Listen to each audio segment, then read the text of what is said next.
Now let us talk about appendicitis, problems of appendix in pediatric age group.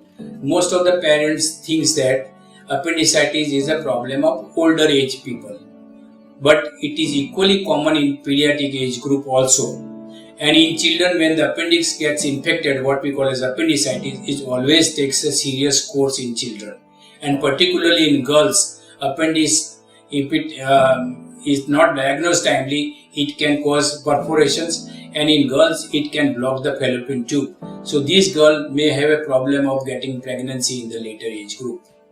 Now, how to diagnose appendicitis? Now, first let us understand what is the appendix. The appendix is like a small blind finger-like projection coming from the large intestine. Okay, at the one end it is joined with the large intestine, the other end of the appendix is blind. Now, whenever the appendix gets infected, it gets swollen up and the opening with the large intestine gets blocked. And so infection gets collected inside the appendix, and many times the collection is so much the appendix can burst and cause severe infection of the abdominal cavity, what we call as a peritonitis. So peritonitis is a serious complication of appendicitis.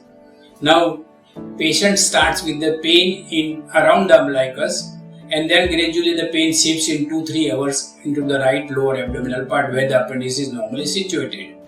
The child may have a temperature of 100 or 101 degree. He may have a 1 or 2 vomiting, and child refuses to feed. Now, in these cases, when the child is brought to us, we examine the patient, and when we touch the abdomen, if the child's appendix is perforated, child will shout with the pain. But if the appendicitis is early, when we touch the right lower abdomen, child gets severe pain there.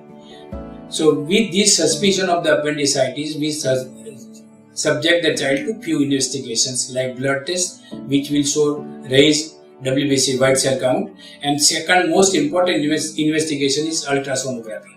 Ultrasonography will tell the exact site of the appendix, what is the diameter of the appendix, whether it is perforated or not, and whether there is a free pus into the abdomen or not. Now, in these cases, after proper adequate treatment of antibiotics and intravenous fluid, child is subjected to emergency operation.